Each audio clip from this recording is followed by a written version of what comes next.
Montana Territory, July 1879. The sun was already high over the Bitterroot Valley when Malcolm Dorsey saw her barefoot, bruised, and tied to the fence rail, right beside a line of half-starved mustangs. She was not looking at anyone. Her dress was torn at the shoulder, dust coated her skin, and her eyes were fixed on the dirt. The men around her laughed and hollered, slapping their hands against saddles and whiskey bottles. It was a horse auction, but they were selling her too, and not quietly. Malcolm had ridden in from the south with 2 strays and a pack mule, just hoping to trade for salt and oats. He had not expected to see a woman sold like a mule at the edge of a corral. "She comes with the roan," one of the traders announced, tugging the reins of a wild-eyed horse with a scar down its flank. "Take both for $20. "Hell of a deal." The woman flinched every time the roan jerked. She was young, maybe 20, no more. Her lip was split. Her wrists were raw. A round man with a red face leaned toward her and said something crude. Malcolm saw her jaw tighten, but she did not look up. "Malcolm," came a voice behind him. It was Hank Ryder, an old ranch hand he knew from years back. "You looking at that mess? Walk away. She ain't your problem." Malcolm did not answer. He stepped forward. "I'll take her," he said flatly, voice cutting through the noise. The red-faced man turned. "You want the girl or the horse?" Malcolm's jaw set. "Both. She ain't worth a dime," someone muttered. Malcolm dropped a pouch of coins into the man's hand, eyes locked on the woman. "She is now." He stepped to her side, pulled a knife from his belt, and cut the rope from her wrists. She winced but did not move. "Come on," he said softly, not touching her. "You're not for sale again." She looked up for the first time. Her eyes were green, fierce under all the grime. She stared at him, searching for something, then nodded once. Just once. They walked away together, the roan snorting behind them on a lead rope. They did not speak much that first day. Malcolm set up camp a few miles out of town, near the trees by the creek. He gave her water, jerky, and a blanket, and then sat across the fire, letting her have the quiet. She watched him carefully, like a trapped animal waiting for the next blow. But he did not look at her with hunger, just calm eyes and a steady voice. "What's your name?" he asked that night, voice low. She hesitated. "Delia." "Delia what?" "Delia Sutton." He nodded. "Malcolm Dorsey." She did not say much more after that. She curled into the blanket, back to the fire, and fell asleep with her hands clenched. By the 3rd day, she had started eating properly. She sat up straighter. Her lip was healing, and she let the creek wash the dust from her skin. She even spoke first once. "How far are you going?" Malcolm looked up from where he was feeding oats to the roan. "Got a small place west of here. Cabin, some pasture. You can come if you want." She blinked. "You do not want to know what I did?" He stood slowly. "You did not belong tied to a fence. That is enough." Delia looked away. Her hands were folded in her lap. "I was married. He drank, gambled. He owed people. When he died, they said I was part of the debt. That is how I ended up there."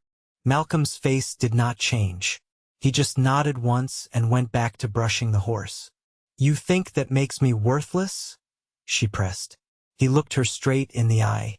"I think it makes you strong." She did not answer, but her shoulders lowered a little.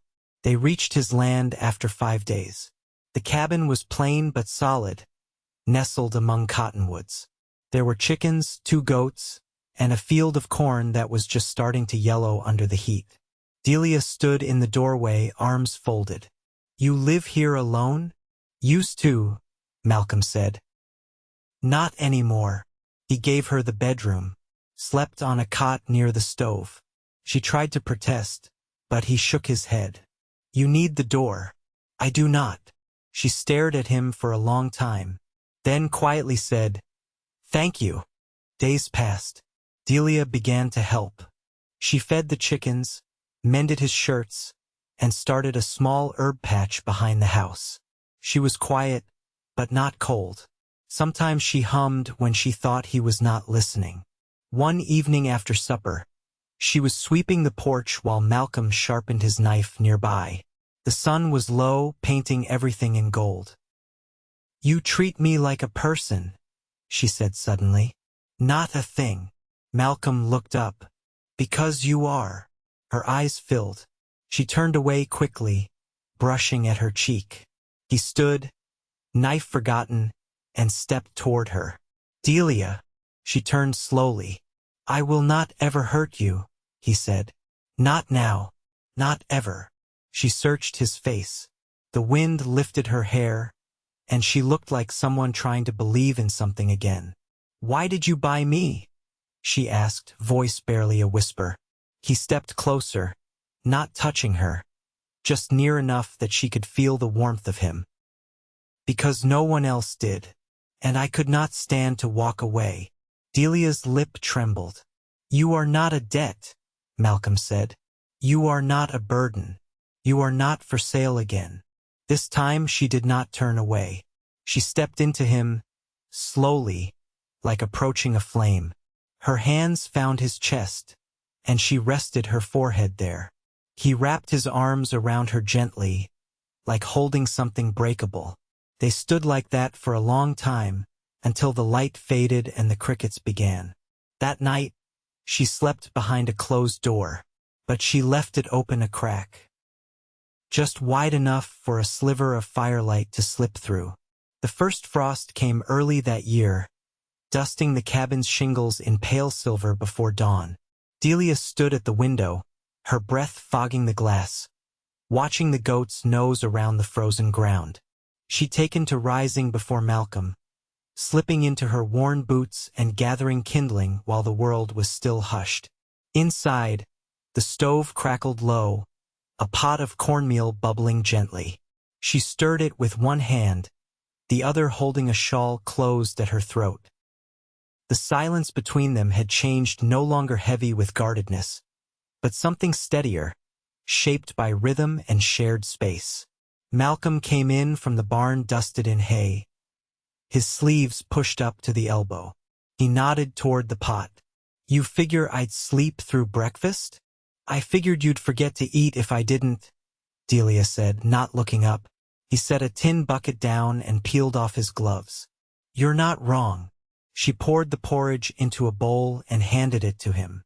He took it without a word, but when he sat, he didn't eat right away. "You ever work with hides?" Delia blinked.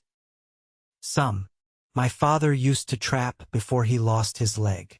I've got a deer hanging, traded with a trapper passing through. Thought you might help scrape the skin once it's cooled." She folded her arms. "You trust me with a blade?" He met her eyes. "I trust you." They worked in the shed behind the cabin, sleeves rolled, heads bent. Delia's hands moved with practiced care, drawing the dull knife along the inside of the pelt. The smell of raw meat and pine pitch filled the air. Malcolm didn't say much. He'd begun to learn that she answered best when no questions came. Later, as they cleaned the tools, she spoke. "My father was a fiddler too, played at barn dances when we could afford the trip. He used to say the only honest things in this world were music and horses." Malcolm rinsed the blade in a bucket of creek water. "You still play?" She shook her head. "He sold the fiddle the winter Ma died. We needed sugar more than songs." Malcolm didn't reply, but 2 days later, he rode into town and returned with an old fiddle wrapped in a flour sack. Delia unwrapped it slow, her fingers grazing the worn wood. She didn't speak, just lowered the fiddle beneath her chin and pulled the bow across the strings. The sound was thin, a little warped, but whole. Malcolm leaned against the doorframe, arms crossed. "I ain't touched one in 10 years, she said quietly. "Sounded like you never stopped." She played again that night low, wandering tunes that filled the cabin with a different kind of warmth. When she finished, she set it carefully back into its sack and looked at Malcolm. "You didn't have to do that." "I know." He poured her a cup of coffee and passed it over. The next morning, she was already outside before the sun crested the ridge, hauling water from the creek with her sleeves rolled to the elbow. She didn't ask for help, and Malcolm didn't offer. They were starting to understand each other that way. Over supper, she asked, "Where'd you learn to carve?" He glanced up from the small wooden spoon he'd been shaping. "My mother," said. "Idle hands meant idle minds." Delia reached over and turned the spoon in her fingers. "She teach you to cook too? Or is that all you?" His mouth twitched. "My cooking's not half bad. You burn the beans." He leaned back in his chair. "Only once." "Twice," she said, grinning for the first time. He stared at her a moment, then let out a quiet laugh. It was low and used, but real. That night, she sat on the porch, the fiddle across her lap, humming to herself while the stars blinked into the sky. When Malcolm came to sit beside her, she didn't shift away. "You ever think about leaving?" she asked after a long while. "Going someplace different?" "I came here to stay." She nodded. "I used to dream about Colorado. Thought maybe I'd find a school there, teach children, live in a town with real streets." "What changed?" She looked down at her hands. "I did." He said nothing, just let the silence stretch between them. "Easy now." The wind moved through the cottonwoods in slow sighs. "I'm not looking to be rescued," she said finally. "I'm not looking to do the rescuing," he answered. "Just offering a place, if you want it." She turned to face him fully, her eyes quiet but steady. "I might." Malcolm nodded once and stood, leaving the door open behind him. Delia stayed a while longer, bowing the fiddle softly, the notes drifting out over frost-hardened earth. The first snow came in the night, soft and heavy, blanketing the hills clean. By morning, the roofline sagged with white, and the sound of the outside world had quieted to a hush. Inside, the cabin was warm from the slow-burning stove, its iron belly full of chopped pine. Delia stood near the window, arms crossed loosely, watching fat flakes drift past the glass. Malcolm was bent over the table, mending a broken bridle strap with careful stitches.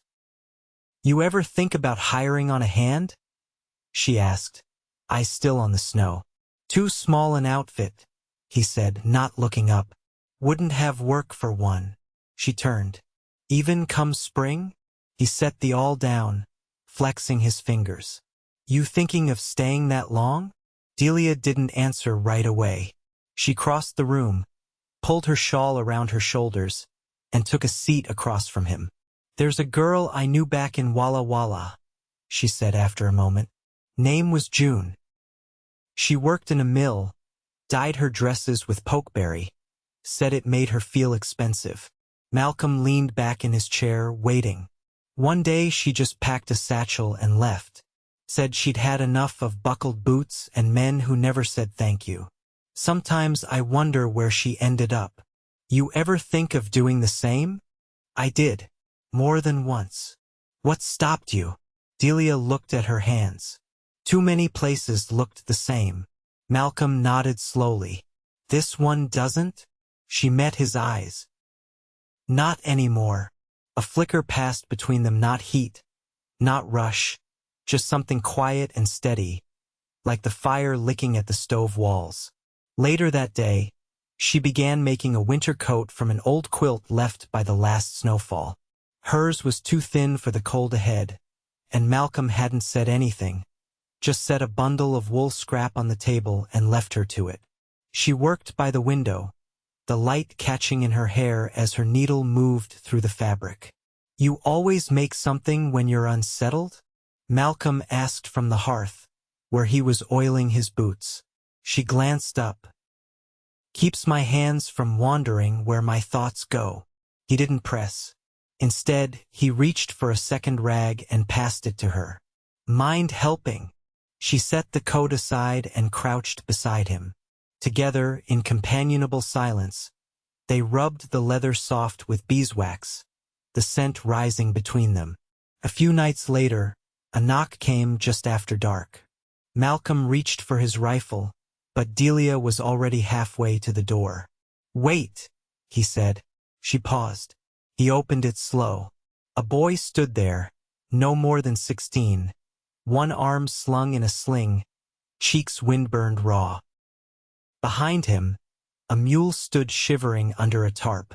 "Name's Everett," the boy said. "I was headed to Derby. Horse threw me crossing Cold Creek. Lost my pack." Malcolm stepped aside. "Come in." Delia didn't ask questions. She brought a blanket, poured the boy a mug of hot cider, and helped him peel off his wet coat. As Everett drank, his eyes kept flicking toward her, half wary, half grateful. "You're lucky he found you," she said. "Cold like this can take your toes before you know they're gone." The boy nodded. "Didn't know it dropped this fast in the valley. You from the east?" "Idaho Falls." Malcolm set another log on the fire. "We'll get you patched up. You can rest here a day or two. Then I'll take you to the post road." Delia brought out a tin of salve and knelt beside the boy to tend his wrist. She worked in silence. Malcolm watched her. The way her touch was sure but gentle. The way she never asked for thanks. When Everett was asleep in the loft, Delia stood by the fire, rubbing her arms. "You could have turned him away," she said. "I've been cold and lost before." She glanced at him. "What happened?" "Someone let me in." She didn't say anything. He moved to stand beside her, close enough for warmth, but not so close as to press.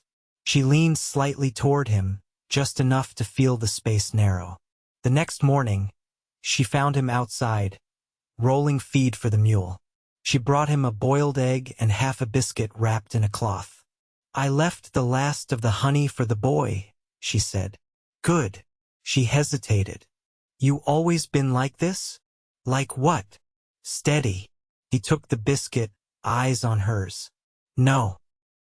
"Took losing a few things to get there." She nodded, then turned back toward the house, her boots crunching in the snow. That evening, Malcolm found her sitting on the porch again, her coat finished and pulled tight around her. She was watching the trees, quiet. He sat beside her, the air sharp and clean. "I been thinking," she said. "I don't want to go come spring." His breath caught. "I want to plant beans. Maybe start a root cellar. I want to stay." He looked over at her. "You sure?" Her eyes didn't waver. "I know what it is to leave. I know what it is to stay, too. I think I finally found a place worth choosing." Malcolm reached out, folding her hand into his. Her fingers curled into his palm like they belonged there. They didn't speak again that night. They didn't need to. The snow kept falling, and the warmth between their joined hands was enough to carry them through the dark. By mid-January, the snow had hardened into a crust that cracked underfoot. The sun showed itself only in brief slivers between clouds, and the cabin stood like a small promise in a world gone white. The boy, Everett, left 2 days after the worst of the storm passed. Malcolm hitched the sled and drove him to the mail road, leaving Delia at the cabin with a rifle, a list of chores, and a quiet trust. She'd watched the sled vanish toward the ridge, a scarf wrapped tight around her head, her breath ghosting in the air. When Malcolm returned that evening, his cheeks red from the wind, he found her kneeling in the root cellar, sorting jars by candlelight. "You didn't have to do all this," he said, stepping down into the earth-scented dark. She didn't look up. "The beets were starting to weep. Figured they'd spoil if I let them sit longer." He crouched beside her, lifting a jar to the light. "Where'd you learn to can?" "My aunt back in the Willamette Valley. She said a woman should always know how to keep something alive through winter." He nodded and set the jar down. Smart woman. Delia wiped her hands on her skirt. She also said a woman should never marry a man who can't fix a door hinge. Malcolm raised a brow. Is that so? It is. They stood, the candle flickering between them. I fixed that hinge last week. I noticed. That night, after supper, Delia lit the lamp and brought out a pair of wool socks she'd been stitching. She handed them to Malcolm without a word. He turned them over in his hands. These for me. No, the goats, she said dryly. He chuckled, a low sound. You always this sharp? Only when I'm warm and fed. He pulled the socks on, wiggled his toes. I'll owe you for these. No, you won't. He looked at her then, eyes steady. You give without asking anything back. Maybe, she said. But I remember who gives the same. She turned back to the hearth, and her shadow stretched long across the floor. In February, the thaw began. Not full, not fast, but enough that the snow along the southern slope of the barn slid loose and fell in sheets. Malcolm climbed the roof to clear what was left, and Delia stood below with a rope tied to the ladder, anchoring it against the slick boards. You ever fall from that height before? She called up. Once. Broke 2 ribs and a fence post. She smiled faintly. Then maybe don't do it again. He cleared the last of the snow and climbed down slow, boots skidding once on the landing. When he reached the ground, Delia handed him a cup of coffee she'd brought out steaming. You always bring coffee to roof workers? Only the ones who don't fall off. The next day, she found a rusted tin in the back of the cupboard, half filled with old nails. She brought it to the porch where Malcolm was sanding a new gate for the corral.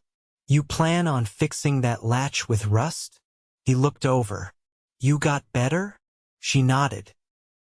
I saw a blacksmith use pine pitch to keep nails tight.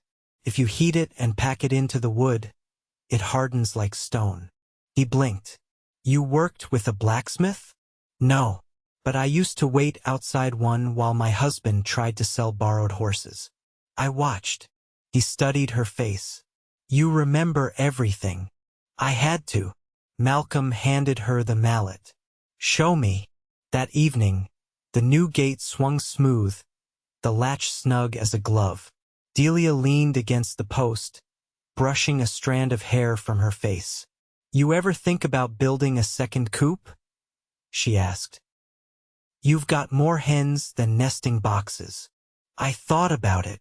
She nodded. I could draw up something. You know how to build? I know how to make things hold through weather. They stood there a while, the sky streaked with the last of the light, the air smelling of wet bark and thawing earth. You starting to think of this place as yours? He asked. She didn't answer right away. I think about what it could be. That's something. By March, the creek began to run again, slow at first, then faster as the ice broke apart.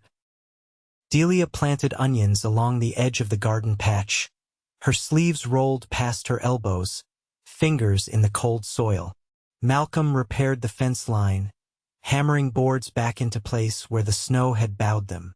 One morning, she brought 2 chairs outside, set them side by side in the sun, and sat with her feet bare against the warming dirt. Malcolm joined her after checking the traps near the ridge. You always this sure-footed? He asked, watching her toes curl into the soil. I fell once, off a stump chasing a hen, sprained my ankle and got pecked for the trouble. He laughed. You've had a life. She looked at him. So have you. He nodded. Maybe now we've got one together. Delia turned her head toward him. You mean that? I don't say what I don't mean. She didn't speak then, just reached for his hand and laced her fingers through his. They sat that way until the shadows stretched long across the hills, and the wind carried the first scent of green through the valley. She didn't let go. Neither did he. By early April, the ground had turned soft enough for planting. Delia had mapped out the garden rows with twine and ash lines, and Malcolm followed her lead as they dug trenches for carrots and beans. A pair of crows kept watch from the cottonwood branches, arguing loudly between themselves, and the creek's voice had grown bold again, rushing over thawed stones. Malcolm wiped his brow with the edge of his sleeve. "You ever think about keeping bees?" Delia paused, trowel resting in her palm. "My mother used to. Had 3 hives in the orchard. I got stung plenty, but the honey was worth it." She squinted toward the sun. "We'd need a windbreak and a good bit of clover. I know a man south of Darby who sells boxes. Might still have some cedar frames left. We'd have to build screens. Keep the bears off." Malcolm tilted his head. "That sound like a no?" She smiled faintly. "Sounds like a maybe." By the time the apple saplings began to bud, Malcolm had cleared the last of the brush from the western slope, and Delia had begun sewing lighter dresses from bolts of calico she'd traded for in town. She moved around the cabin with a new kind of ease, quiet, but no longer cautious. The lines at the corners of her eyes had softened. One morning, she stood at the fence, watching a kestrel glide over the hill. Malcolm handed her a mug of coffee and leaned beside her. "You ever think about naming this place?" she asked, taking a sip. He considered. "Never saw the need." "Well, I think we ought to. If it's ours, it should have a name." He looked out over the land, the garden rows, the pasture, the trees just beginning to green. "What would you call it?" She traced her finger along the rim of the cup. "Something simple. Honest." A pause. "Stillwater, maybe?" He nodded once. "Stillwater." She turned to him. "You like it?" "I do." That evening, after the dishes were done and the goats settled, they walked the edge of the creek, boots sinking slightly into the soft earth. The frogs had returned, calling low from the reeds, and the moon rose pale above the trees. Delia brushed her hand against a willow branch. "You ever wonder what your life would have been if things had gone different?" Malcolm kept his gaze ahead. "Sometimes. But most days, I'm glad for what I've got." She stopped walking. "Even after everything?" He turned to face her. "Especially after everything." She stepped in close, her voice steady. "I never thought I'd feel safe again. Not really. But I do here. With you." He reached up, brushing a loose strand of hair back behind her ear. "That's all I've ever wanted, for you to feel that." She looked up at him, the air between them filled with the scent of damp earth and new leaves. "I've spent so long trying to survive. I don't always know how to just live." "You don't have to know," he said. "We learn together." Her breath caught. Then she rose on her toes and kissed him slow, certain, the kind of kiss that didn't ask for anything but gave everything. When they parted, his hands remained at her waist, hers at his collar. "I want this," she said. "Not just the place. You." He smiled then, soft and sure. "You've had me, Delia, from the first time you looked up from that fence." They returned to the cabin hand in hand. That night, she left her door open wide and did not close it again.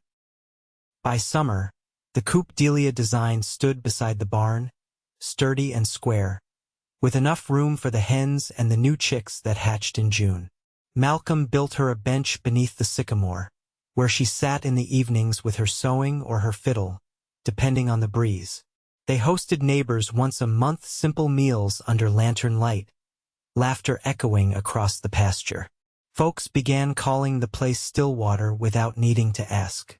In August, they were married under the cottonwoods, just the two of them, with the creek running beside and the wind in the trees. Malcolm carved 2 rings from maple and etched them with a single line, each hers with a feather, his with a leaf. After the vows, Delia leaned her head against his chest as they stood together in the hush. "I never had a thing that was just mine," she whispered.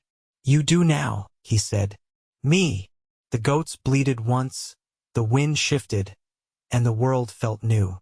Years passed. The orchard grew, The bees thrived, and the roof held through every storm.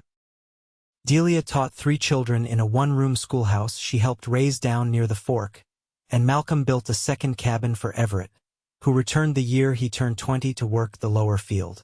Every morning, Malcolm brought her coffee in the same tin mug, and every night, she left her boots beside his by the door. They grew older with the land, not apart from it. And in every season, through every change, they loved each other with the quiet strength of those who had endured and chosen not just to survive but to live together. Stillwater held them both, and it always would.